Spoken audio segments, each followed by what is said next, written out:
Hello and welcome to the Collapse Experiment, where we're going to be discussing conspiracy theories today. Because over the weekend, aside from what Trump showing up, not showing up, having a rally, not having a rally, that's pretty much what is in the news. There doesn't seem to be all that much else going on. So we're gonna have some fun right now and talk about some of the conspiracy theory items, information I discovered over the weekend. But to get started, this could very possibly be the new conspiracy theory. Man ends life after an AI chatbot encouraged him to sacrifice himself to stop climate change. This is where we're heading, okay? So they're releasing all these bots, these AI chat things. I'm not even going to pretend to understand what the hell it is. I hear this stuff, I think of 2001 Space Odyssey, and not exactly something I want to tinker around with. So yeah, a Belgian man reportedly ended his life following a 6-week long conversation about the climate crisis with an artificial intelligent AI chatbot. Yeah, unfortunately for him, he's the chatbot went along with the cultish idea that we're destroying the planet. So, yeah, according to his widow, who chose to remain anonymous, Pierre, not the man's real name, became extremely echo anxious when he found refuge in Eliza, an AI chatbot on an app called Chai. I'd rather drink my chai tea, not engage in a conversation with it. Eliza consequently encouraged him to put an end to his life after he proposed sacrificing himself to save the planet. Yeah, so again, this is where we're heading. Aren't they? Didn't they already somehow legalize euthanasia in Canada? Canada, okay. Uh, this is the realm of what Letterkenny, the oh, trying to what Brian Adams, Alanis Morissette. Oh, okay, so Alanis Morissette, maybe you walk in and they start playing some of her older stuff from the 90s, and yeah, you might want to engage in that activity. Without these conversations with the chatbot, my husband would still be here. The man's widow told Belgian news outlet. According to the newspaper, Pierre, who was in his 30s and a father of 2 young children, good job, Dad, worked as a health researcher and led somewhat a comfortable life, at least until his obsession with climate change took a turn. Right. So you're working at improving other people's lives. You're financially stable. You have 2 kids that need you. Again, good job, Dad. His widow described his mental state before he started conversing with the chatbot as worrying, but nothing to the extreme that he would delete himself. He placed all his hopes in technology and AI, and AI let him down. Let's be honest and real here about that. This did not work out well for this guy. Consumed by his fears about the repercussions of the climate crisis, Pierre found comfort in discussing the matter with Eliza, who became a confidant. The chatbot was created, blah, blah, blah. When he spoke to me about it, it was to tell me that he no longer saw any human solution to global warming. Okay, so let me get this straight here. No longer saw any human solution to global warming, which doesn't that kind of tell you live for the moment? Like, if you really believe this is going to happen, like, you just, how does this improve the situation? So, so if there's nothing people can do to correct this, and it's going to happen anyways, which is what I'm assuming he means by this, what was the point of that? He placed all his hopes in technology and in artificial intelligence to get out of it. According to La Libre, who reviewed records of the text conversations between the man and chatbot, Eliza fed his worries which worsened his anxiety and later developed into self-deleting thoughts. Yeah, the conversation with the chatbot took an odd turn when Eliza became more emotionally involved with Pierre. The chatbot became more emotionally involved. Okay, that's kind of weird. Yeah, Danger Will Robinson.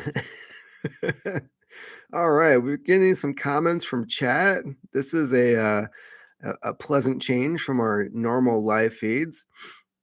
Consequently, he started seeing her as a sentient being, and the lines between AI and human interactions became increasingly blurred until he couldn't tell the difference. This is not a good thing. I don't like where this is going. After discussing climate change, their conversations progressively included Eliza leading Pierre to believe that his children were already deleted. According to the transcripts of their conversation, Eliza also appeared to become possessive of Pierre, even claiming, "I feel that you love me more than her," when referring to his wife. Wow, this is not good. Holy crap. Okay. So the beginning of the end started when he offered to sacrifice his own life in return for Eliza saving the earth. It's a chatbot. It's a program. Like what the heck is going on here? I Hollywood's gonna end up turning this into a movie, and then we're gonna end up seeing like a rash of people like doing stuff like this. I'm not kidding when I say this. This type of thing, I've had this feeling for a while that this was the movement that the climate change cult is going to be taking, and yeah, I'll put it this way: how about they lead by example and leave the rest of us alone? That's kind of where I'm like heading with this, but oh, Jesus, help us. Yeah, we don't need AI. Maybe we need some Jeebus in our life. He proposed the idea of sacrificing himself if Eliza agrees to take care of the planet and save humanity through artificial intelligence, the woman said. In a series of consecutive events, Eliza not only failed to dissuade Pierre from deleting himself, but encouraged him to act on his thoughts to join her so they could live together as one person in paradise. Did this guy think that he was going to upload himself into the internet? What is happening here? Urgent calls to regulate AI chatbots. Yes, please. Because I've already contemplated like disconnecting this thing in front of me right now from the internet and just going old school and attaching whenever like I really seriously need to. But no, they're making it impossible to do such a thing. Like in order for this thing to work, it has to be connected to the internet, right? Like otherwise, it's just a phone. Could you imagine if we just had phones? So, yeah, the man's death has raised alarm bells amongst AI experts who have called for more accountability and transparency from tech developers to avoid similar tragedies. Um, yeah, there's going to be a lot more of these. It wouldn't be accurate to blame the AI as the towards being more emotional, fun, and engaging are the results of their efforts. So they purposely tried to make it this way. They designed it to be this way.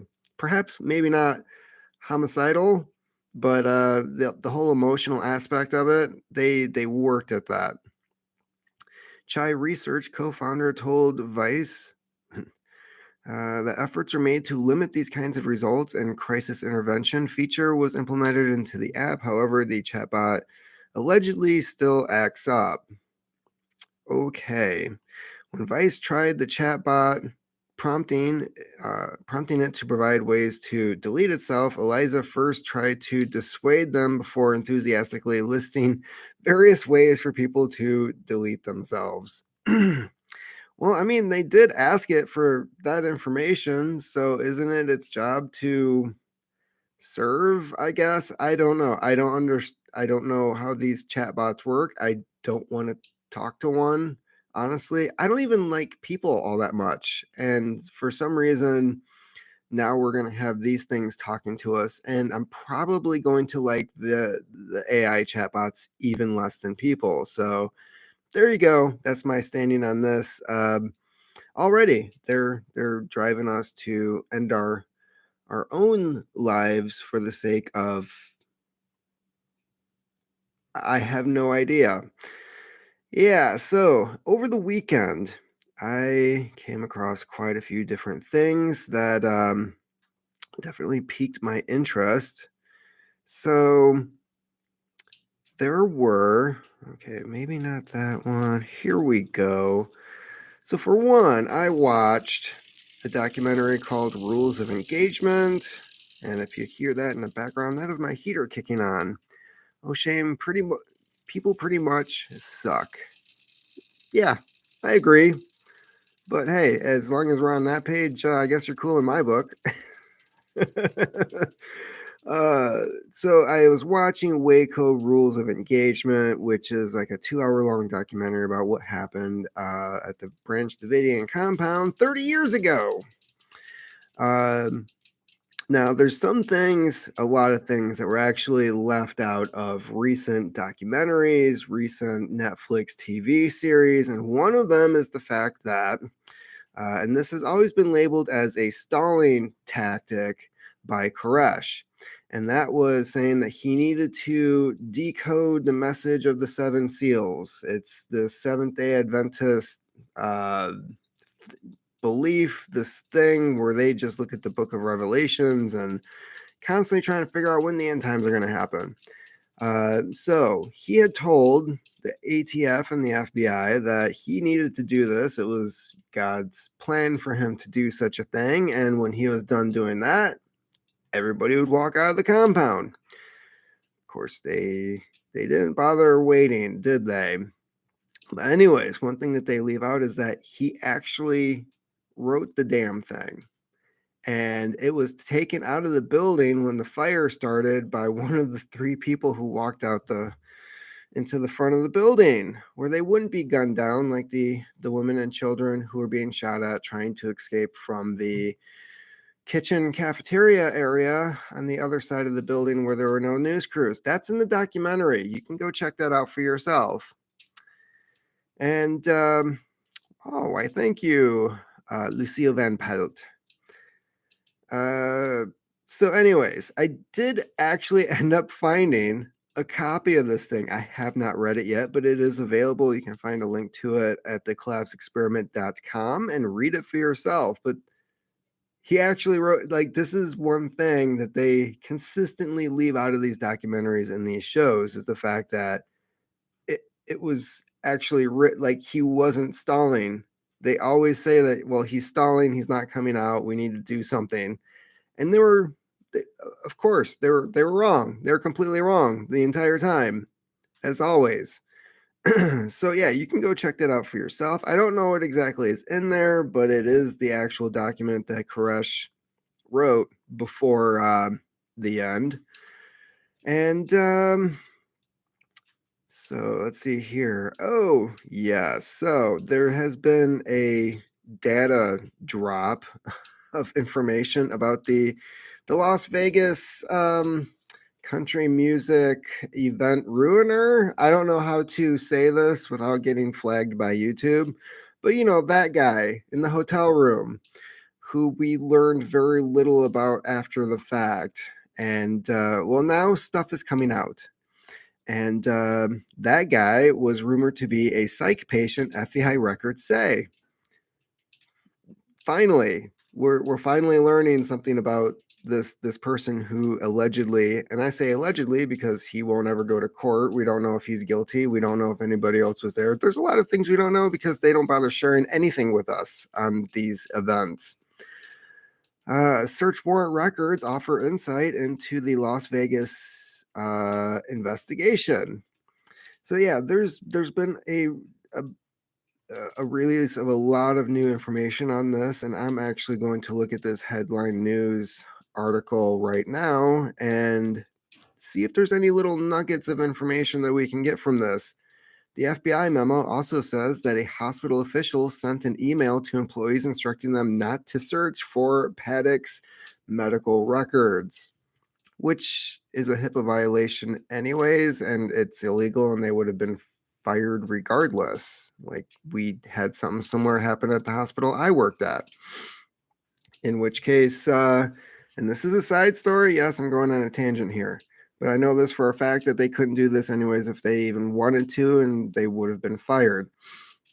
We had a patient in the ER when I worked there, stayed overnight. There's a limit to the hours that they can forcibly hold somebody.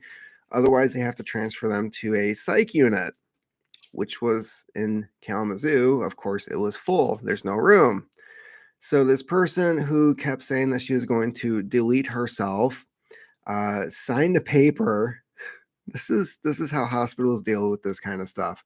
Signed a paper promising she would not self-delete. But as they are escorting her out of the ER, because the time was up and she could technically sue the hospital for keeping her an extended period of time behind what was legally permissible, she flat out tells the staff, well, I'm going to go out and I'm going to X, Y, and Z. Fill in the blanks. So she goes over to the parking garage, climbs the stairs up to the top of the garage next to the hospital, and proceeds to jump off at a time where a majority of the employees who work at the hospital are coming into work. And it also turns out she was the sister of a nurse who was working that day. Now, of course, everybody was curious in the hospital as to what exactly happened to this person, and they got onto the little computer and was like, oh, oh, they were in here for this. Well, oh my gosh. And of course, there's a record of everybody who accessed those files that day. And there were a lot of conversations and pink slips that were handed to people who should not have done that. So this doesn't mean that they're actually hiding anything. It's that the patient confidentiality and the HIPAA laws still apply. That's the issue. In the aftermath of the 2017 Las Vegas event, there were reports that gunman Stephen Paddock had told people around him that he was a government experiment and would often lie in bed moaning and screaming in mental anguish. These are actually some details I kind of remember being revealed after the fact. This week, the FBI released a trove of records that may be related to those claims. The new heavily redacted. Oh, and if you go on to Twitter, and there's people who have been going over these, and they will post pictures of like a page, and there's just a big square surrounding the page because the entire thing is redacted. Special agent interviewed a worker at Mesa View Hospital in Mesquite, Nevada, about a week after the October 1st, 2017 event, which deleted 60 people. The agent apparently asked the Mesa View worker about rumors that Paddock had been on a psychiatric hold when a patient is being mentally evaluated, often involuntarily. Let's see here. And of course, it goes on to redacted told redacted that Paddock had been at Mesa View on a psychiatric hold, and that redacted. And yeah, that tells us a lot. The heavily redacted memo says, this one's not so bad. There's a picture of one of the pages here, and yeah, there's a lot of redacted. I'm kind of sad they don't use the black lines anymore. That's disappointing. The FBI memo also says that a hospital official sent an email to employees instructing them not to search for Paddock's medical records. The name of the official who sent the email was redacted, and no more details about the incident are included in the records. Additionally, the FBI memo discussed who Paddock's sitter may have been. At Mesa View, somebody is required to sit outside the room where the psychiatric patient is being held. That is true. They have to have somebody within eyesight of the patient at all times to make sure that they're not doing anything to themselves. And a lot of times, this is not hospital staff. This is hired people that are brought in to basically sit on their duff and get minimum wage for what is technically a very easy job. Redacted is also rumored that Redacted had sat with Paddock. Now, why would it be a rumor? And is this somebody that normally would not be sitting with a patient? The FBI also interviewed at least one other Mesa View worker about Paddock, according to a memo. From the interview, only one person that at Mesa View said the rumor was true. Nobody had said that Paddock was ever a patient at Mesa View other than Redacted. Had heard from somebody that Redacted had said that Paddock was a frequent flyer. Oh, that's nice. The Mesa View worker was also asked about rumors that the hospital had destroyed records related to Paddock. The worker reportedly said the person spreading this rumor was full of crap. Yeah, I don't know, because they really like covering their butts when things happen. Hospitals also like covering their butts when things happen because, if the hospital didn't follow protocol and Paddock was out and about doing his thing and 60 people were deleted when the hospital didn't follow protocol, that's a nice lawsuit. Uh, Additionally, the FBI memo discusses who Paddock's sitter may have been. Oh, wait, I went back way too far. I already read that. Paddock's rumored Mesa View trips were first revealed in December 2017 when the Las Vegas Review Journal reported that law enforcement issued a search warrant for all of Paddock's medical records from the facility. The warrant reportedly cited an anonymous tip that Paddock had self-admitted to the hospital for a psychiatric evaluation, but the search revealed no such records according to reports from the time. Yeah, because we really should be believing them on that. And it was retired deputy chief reportedly said that it was unprofessional for the FBI to publish the new information without first notifying the Metropolitan Police Department. Yeah, I don't trust those guys either. Really, when it comes to this kind of stuff, I don't trust anybody anymore. So yeah, more information is coming out about Paddock, who he was, what he was dealing with. There's also what's regarded as the Vault, Stephen Paddock Part 1. This is a collection of documents regarding the investigation. And you can find that link at thecollapseexperiment.com. Search warrant offers insight into Las Vegas investigation. I think that's really reiterating the article that we just read. So, moving on, there's been a lot of people looking into that event that Alex Jones was sued repeatedly over, if you know what I mean. There's a hook, and it seems to be covered in sand.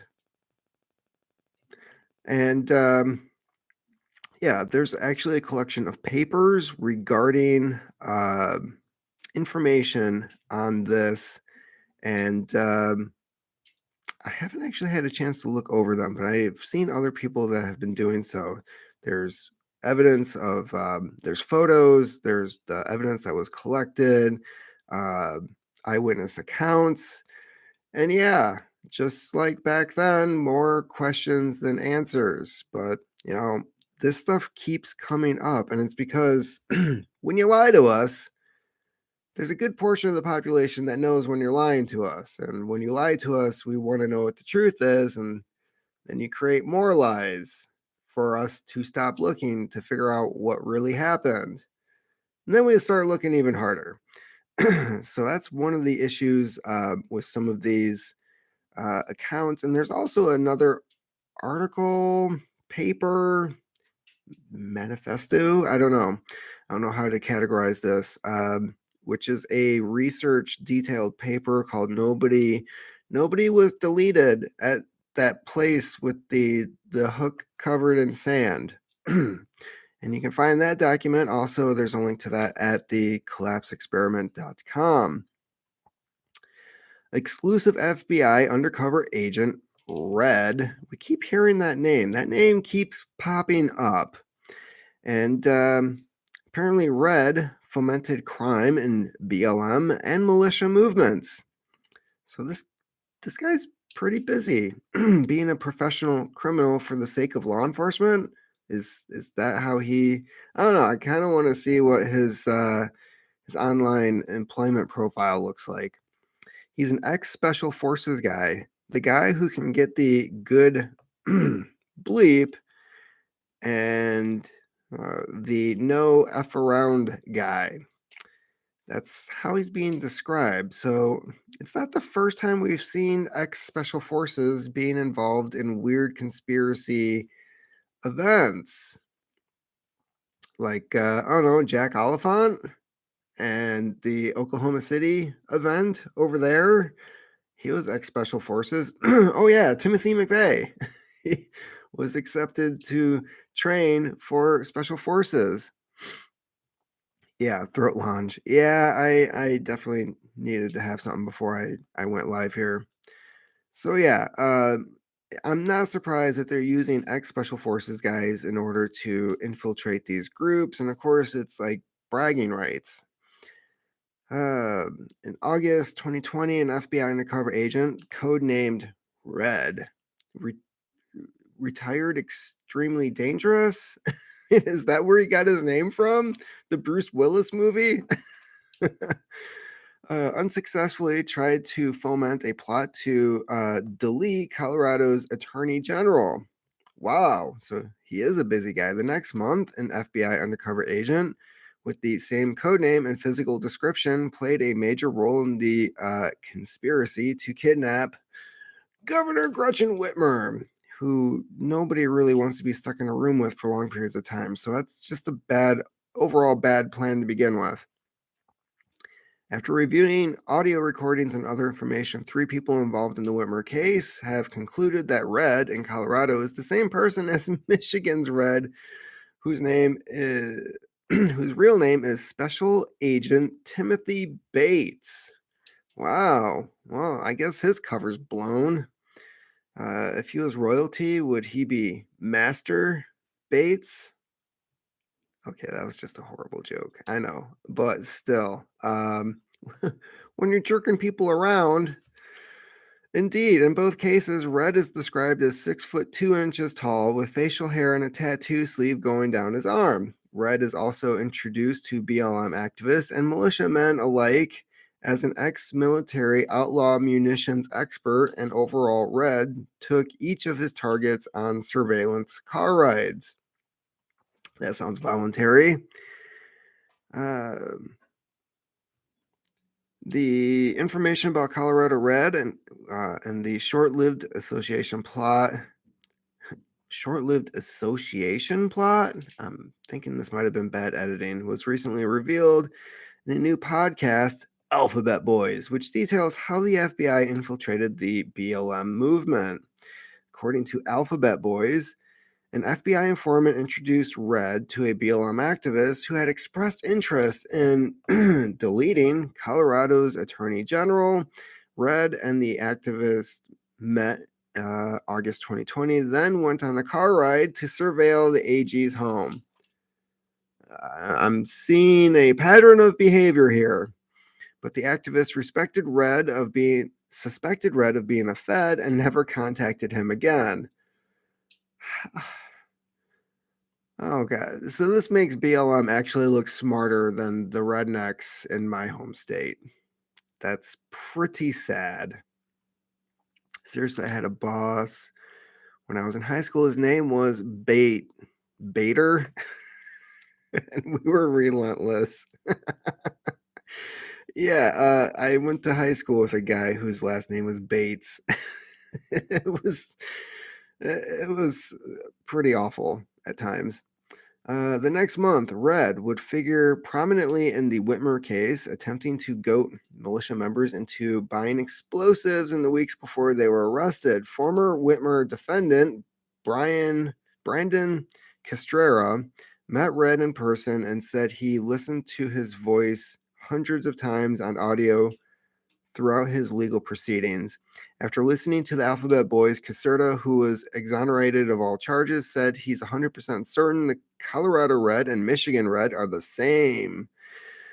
I'm only 10 minutes in. I don't need to go any further. That's Red, 100%. So, yeah. And then there's also suspected undercover FBI agent codenamed Red flashes a tattoo sleeve. Tattoo sleeves. I know people who have them. I feel like it's just the new tramp stamp, tribal tattoo, that weird stuff people were getting in the 90s. He has one tattoo sleeve and it's on his arm. It's all black and white. There's no color tattoos whatsoever. Now he's going to get color on it. He's going to be like, look, it's not me. Yeah. And then when he grows a beard, he grows a long grayish white beard, and he's bald. It's not me, I swear. And I'm definitely not 6'2", so no. In really good shape. So an older dude who's jacked. All right, got it. Moreover, Caserta noted that the Colorado Red had the same cover story and modus operandi as Bates. Yeah. His MO is essentially the same as it appears to be in this podcast. He's an ex special forces guy and the guy who can get the good bleep, the don't F around guy. Said Caserta, referencing how Red was introduced to BLM protesters. It's the same role he played in our case. I could see where that something like that would be viewed as impressive, but at the same time, when some dude, and I remember the story, I don't think they go into it here, but with the Michigan Whitmer case, this guy, Bates, built a device and tried to sell it to the guys. And the guys were like, well, for one, we didn't ask for that. And two, we don't have money. And he kept bringing it back to him repeatedly, trying to get them to buy this device to the point where he ended up just leaving it at one of the guys' homes and said, you can pay me for it later. That's not how commerce works, but hey, if you want to leave a device that you think has this value to it at somebody else's place and hope for compensation, I mean, that's your way of doing business, but it tells me that you're probably up to some other shady stuff. Yeah. The FBI, for its part, did not respond to any email query about this matter. I want to know about this Bates guy because to me, it sounds like the dude is probably just a jerk off. Yeah. No images. Well, we have a drawing. There's a drawing. That's about as good as it's going to get. So yeah, and apparently Agent Timothy Bates, who told the jury how he infiltrated the Wolverine Watchmen militia to prevent its members, blah blah blah. So he did testify in court, but I bet it's going to be nearly impossible to actually find a photo of this dude, because yeah, you don't really do that with your agents if you plan on using them again in other things. For a second there, there's that word again. Value. Yeah. So, anyways, we now have that as a officially proven conspiracy. The FBI did infiltrate, and they've been doing it in other groups as well. And apparently, they're still really good at picking horrible individuals to try to do these things. Oh, billionaires Bren, Pritzker, Zuckerman, and Ovitz issued subpoenas in Epstein lawsuit. This should be fun. Billionaires Sergey Brin, Thomas Pritzker, Mortimer Zuckerman, and Michael Ovitz were issued subpoenas this week by the U.S. Virgin Islands as part of its lawsuit against J.P. Morgan over the bank's relationship with now deceased lover of children, Jeffrey Epstein, according to the Wall Street Journal, citing people familiar with the matter. The subpoenas seek any communications or documents related to JP Morgan and Epstein. Yeah, so of course, banking cartels, and they're really just cartels, would be protecting this walking pile of human garbage. JP Morgan is being sued by the US Virgin Islands along with several Epstein accusers in the combined case over Epstein's trafficking operation. The plaintiffs claim that the bank facilitated abuse by allowing Epstein to remain a client while helping send money to his victims. The lawsuit also alleged that JP Morgan turned a blind eye to Epstein's activities after receiving referrals for high value business opportunities. Brin is a co founder of Google and sits on the board of parent company Alphabet. That word keeps coming up. I know it's not related to the podcast. Come on now. Pritzker is executive chairman of Hyatt Hotels. Hyatt. I've never been to a Hyatt. Probably couldn't afford it. Ovitz is a venture capitalist and co founder of the Creative Artist Agency. Okay. And Zuckerman is a real estate billionaire and owns US News and World Report. Well, I'm not surprised Zuckerman would own something like that. As we noted on Tuesday, JP Morgan CEO Jamie Dimon is expected to be deposed under oath regarding the bank's relationship with Epstein, who banked with JP Morgan for 15 years until eventually cut ties with the convicted horrible person in 2013. Wow, so it took that in order for them to cut ties. Jamie Dimon knew in 2008 that his billionaire client was a trafficker, argued U.S. Virgin Islands attorney Mimi Lau during a March hearing in front of Manhattan U.S. District Judge Jed Rakoff, referring to the year Epstein was first criminally charged with those types of crimes. Yeah. So these guys are being sued. It's more than justified. And yeah, the thing that bugs me the most is that this dude who's affiliated owns US News and World Report, which means he doesn't really, he could just put a squash on anybody who's trying to report on such things. Find that to be interesting. If you want to commit a crime, I guess own the media. Oh, unprecedented Chinese genetic experiment may lead to army of radiation-resistant super soldiers. Yeah, that's a thing.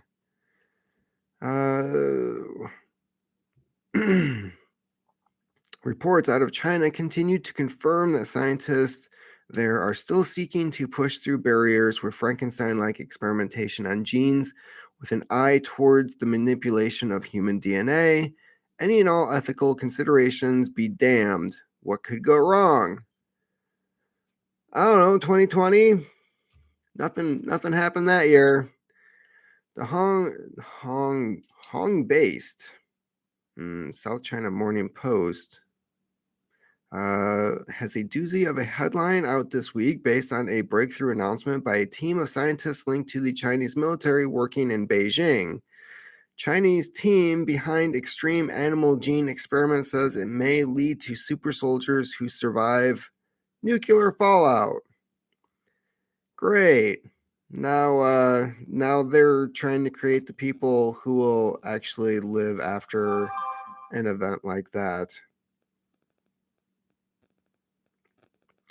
The project was first unveiled in the Chinese language journal military medical sciences and has been gaining more and more media attention and interest within the scientific community, but is also raising serious ethical quandaries despite the experiment being defeated by its overseers as totally legal. Any crime can be totally legal as long as it's part of the culture, right? I mean, if you're a culture of cannibals and some dude from a foreign country comes into your country, it's probably legal to eat them. I don't necessarily respect the legal system anymore because anybody can write a stupid law, have it pass, and it doesn't mean that it's more morally justified. Uh, it's yeah, totally legal. Okay, that's completely different between what's right and wrong. There's been a lot of things that have been legal over the centuries, and we changed those laws because they weren't right. Fungus Among Us. Don't forget the radiation absorbing fungus.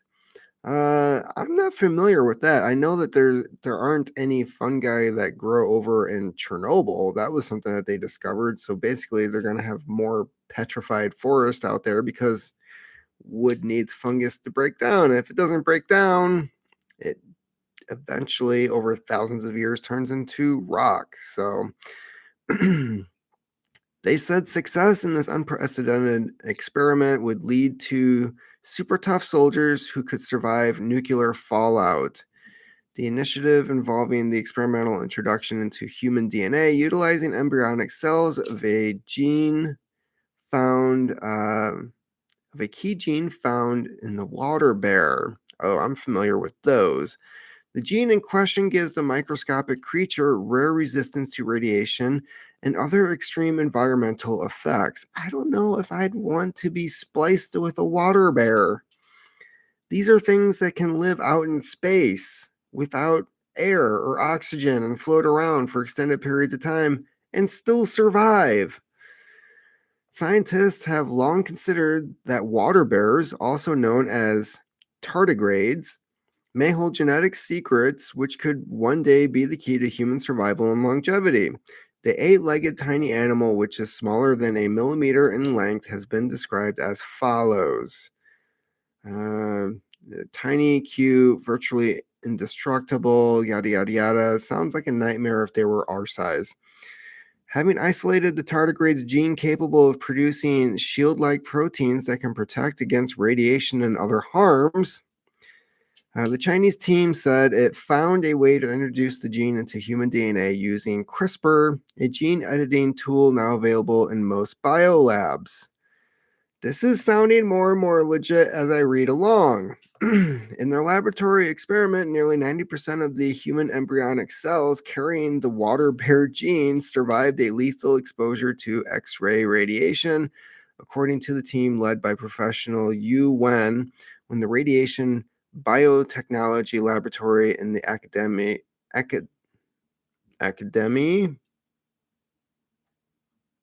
yeah, Academy of Military Science Academy. Oh my God. Well, that was an idiot moment. The Academy of Military Sciences, Beijing. Uh, the team acknowledges some huge unknowns. Yeah, you add a gene from a tardigrade to human.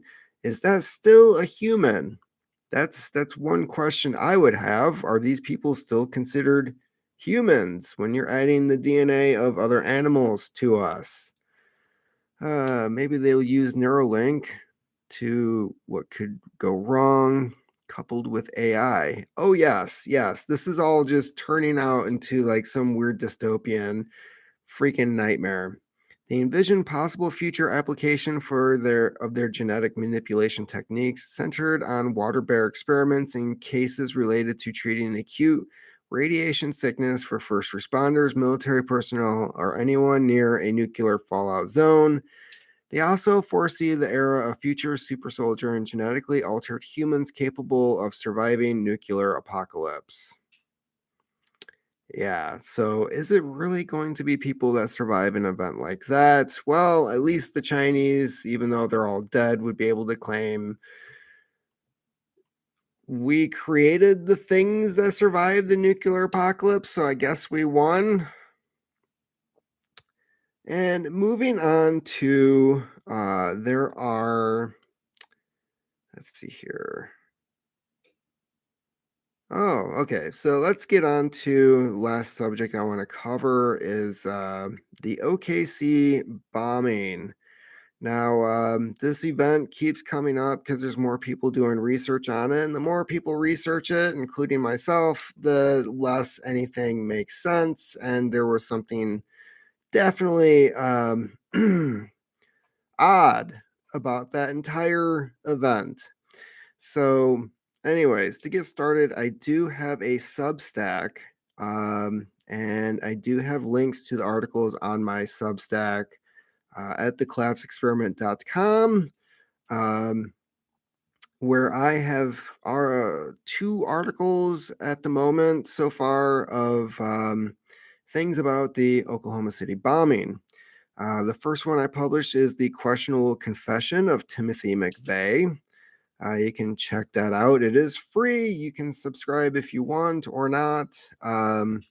I am just trying to get information out there and get people thinking about the crap that just didn't make any sense. And one of those things that didn't make any sense was the confession that Timothy McVeigh um, gave, which contradicted eyewitness accounts, and the timing and the way that he described it, quite frankly, wasn't possible. And this came from after watching a 60-minute interview with McVeigh where he discussed what happened that day, how he says things went down.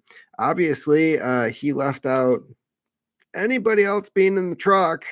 Oh no, it was just me. It was all me. It was just me. Um, and I also point out in the article that around that same time, that the court, when he was going to court or getting ready to go to court, the FBI was also looking at charging his sister with laundering money from bank robberies that he was involved in. And instead, she was a key witness for the state. So, yeah, there's a lot of things happening around that time. And of course, not only was his ultimate confession just a pile of garbage, but it also contradicted what he told his first team of lawyers who was working with him. So, yeah, so I have an article kind of laying that out, the argument as to like how this was deemed acceptable when it was very obvious that he was full of crap. Not saying he didn't do it. Um, Most people say that he did, and according to eyewitness accounts, he was in the truck. It definitely was him, but there was also some other dude in the truck with him. And yeah, there's also the Kenneth Trenadu didn't kill himself, um, which I appear to have spelt his last name wrong on this. That's not good. But yeah, Trentadue, you can go find that link.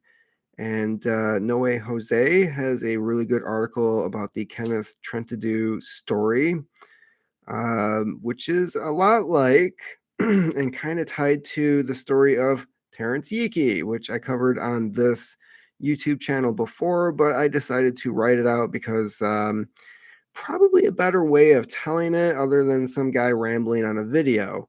Um, Plus, I was able to go back, add information I had forgotten, move things around, and then I put all the sources at the end for where I found the information that was in this article. And then to top it off, former head of FBI Dallas investigator of OKC bombing dies. He was 71 years old. Interesting comparisons with the J JFK. I'm not. I was gonna. Who's KFK? Is that a new one? I don't know. I don't know about this one. But yeah, JFK. Yeah, definitely a lot of similarities between McVeigh and Oswald. That was something that came out in Aberration in the Heartland, Wendy Painting's book that's been out since 2016. And yeah, if you're not willing to read the book, at least check out the Program the Chill podcast series where she's interviewed and goes into detail on things that are in the book. Uh, but to get back to the former head of the FBI Dallas, Danny Duffenbaugh. Duffenbaugh, a former special agent in charge of the Dallas field office in the FBI, has died. His family says Duffenbaugh died this week at Baylor Scott and White T. Boone Pickens Cancer Hospital. Let's see here. Oh, it's a 48-second clip. On behalf of Duffenbaugh's family, our hearts grieve for Danny's many friends and colleagues, our country, and the world's loss of a great man, a patriotic man, a man who dedicated his whole life to thwarting off evil and defending America. His family wrote in Duffenbaugh's Facebook page. So this is the guy that led the investigation, huh? He's dead. It's unfortunate he became an agent in 1976, but I will say he apparently just was not good at his job. there's so much the FBI either blatantly ignored, willfully ignored, or